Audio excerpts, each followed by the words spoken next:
working together with the Illuminati to put together a worldwide plan to systematically destroy everything that is not the New World Order. Everything got built up, communism, religion, and then it's getting torn down. And you'll notice this now going on in the news. You have politicians, sports figures, team owners getting torn down. They've been built up, and now they're being torn down. And everything is getting torn down. Everything. The Twin Towers, built up. There's two gigantic towers that represent financial power in the middle of the greatest place in the world, right there in the heart of New York City, built up and then torn down. Everything is in the process of being torn down all around you.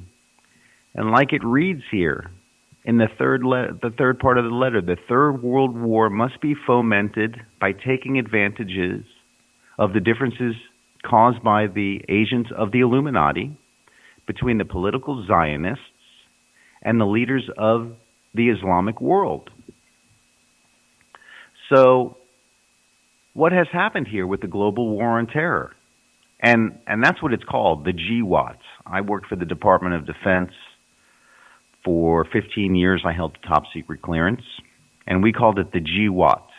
Everything has an acronym, the Global War on Terror. And now I look at that terminology and I say, gee, global war on terror, global. Even at the level where I was working and held a top secret clearance and I was in the know on so many different things, I was still being brainwashed, still being unwittingly manipulated to believe that we live on a globe. And it's only been for the past 500 years that we've been told we're living on a globe. Before that, everyone knew we lived on a flat plane under a firmament, and that all the stars were spinning around us, around the North Star. I mean, think about it. I was interviewed, I don't know, a month ago by another talk show host, and I was explaining to him the conspiracy of the globe Earth and how there's a very strong probability that we are not living on a spinning sphere. And I explained to him this one thing, and I'm going to explain it to you, and I want you guys to think about this. For years and years, you can look up into the sky and see the same constellations spinning around overhead in a circle around the North Star. Yet, science tells us that the Earth is spinning on a tilted axis, wobbling, spinning at 1,000 miles per hour, and it's going around the sun at hundreds of thousands of miles an hour, and the sun and the solar system is moving through this so-called Milky Way galaxy at millions of miles an hour, and the Milky Way galaxy is moving through the universe at even more millions of miles per hour. Yet none of those stars spinning overhead has changed course at all. It's still the same stars spinning around in a circle. Now, if you stick your head outside and look up, does it feel like we're moving and spinning, wobbling at 1,000 miles an hour? And what about the moon? Supposedly, the moon is moving at 3,000 miles an hour with barely any atmosphere in a void. Yet we were able to land on it and video on it and take pictures on it. And it's moving at 3,000 miles per hour with almost no atmosphere. I don't get it. And then if you look at the moon from different angles, it still looks the same from any angle. In fact, my aunt is visiting from New York. I was talking to her this morning. We were having coffee, and I told her I was going to Auckland, New Zealand, at the end of April to speak at a conference. And my aunt, you know, with family, they don't always know what's going on in your life, and my aunt just knows that I make movies, I'm an actor, I've done this and that on television. Every now and then I have a radio show like this one. And she said, "Well, what are you going to New Zealand for?" And I said, "I'm going to be speaking at a conference." And she said, "Well, what are you going to be speaking about?" And I took a moment before I answered her because I had to, when you start talking about these subjects, you have to carefully word it. You can't just blurt out, "Oh, well, the flat earth." She would have just rolled her eyes and said, "Oh my God, my nephew is crazy." So I had to word it a certain way so that I could, I guess, lessen the blow so that she could handle what I was about to tell her. And I said that, there's a large number of people across Earth that aren't sure about the true nature of reality and the world that we're living in, and many people don't believe that we're on a sphere that's spinning at 1,000 miles an hour. So I'm giving a conference on that we're not living on a spinning globe, and that there's a strong probability that we're actually living in some type of a computer simulation. And I started laying out facts for her, and she just kind of sat back and looked at me. And then she said, "Interesting that you say that, because I was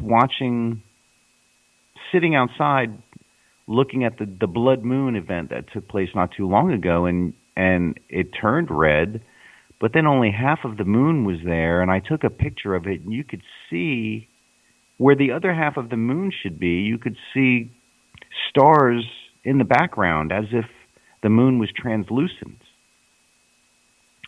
And I took a picture of it," she said, "and it looked nothing like what I saw with my eyes in the picture."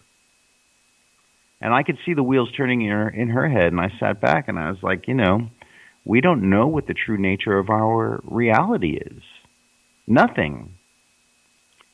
Just like everyone in the United States has been trained and manipulated to believe that this global war on terror, or this war on terror, is real.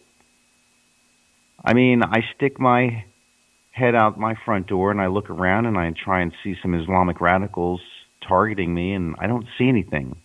The only place I ever see any war activity, any terrorist activity, is on television.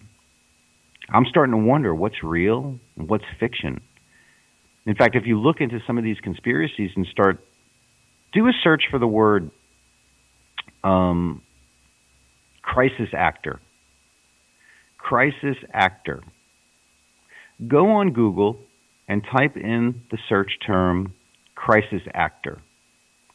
What you're going to find is that many of these crisis or Fox News alert, where there's a shooting spree in a school or some major weapons event where there's been a mass shooting, a lot of the people who are interviewed about what happened are turning out to be crisis actors, and they're showing up at these different crises, at these different moments in time where someone has charged into a school or to the Boston Marathon and blown up a small bomb or shot children.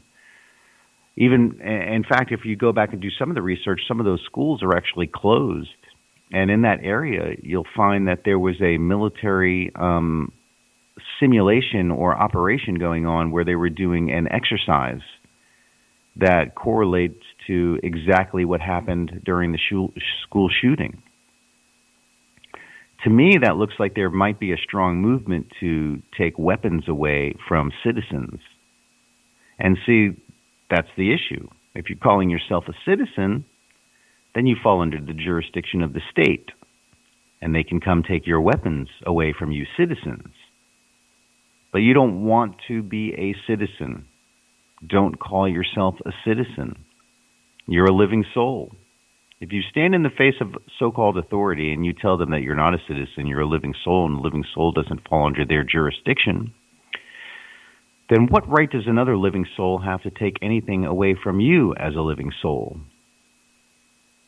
We were given domain over this domain to care for this place from whoever the creator is or whatever the creator is. And if you look at the simulation theory, there's a strong possibility or even a probability that the creator is a computer programmer.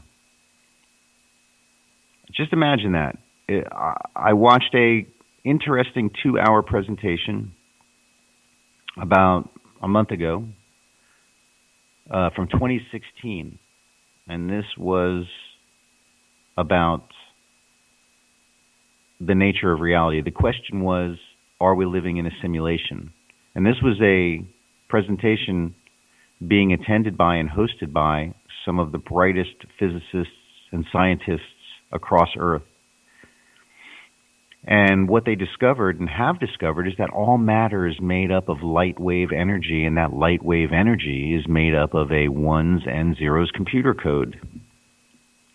And based on that finding, they have found that there is a strong probability that we are not living in base reality. In fact, their conclusion at the end of this presentation, at the end of this debate, was that they could not prove we are not living in a simulation. So if we are living in a simulation, what are the parameters of the simulation in which we are living? I believe that a lot of the truth is hidden in plain sight, and I think Hollywood, maybe at the highest producer levels, working probably with the intelligence community, are creating screenplays and movies that are designed to make us see the world in a certain way and believe certain things. And recently I rewatched The Matrix, the first one, and I rewatched the movie The 13th Floor.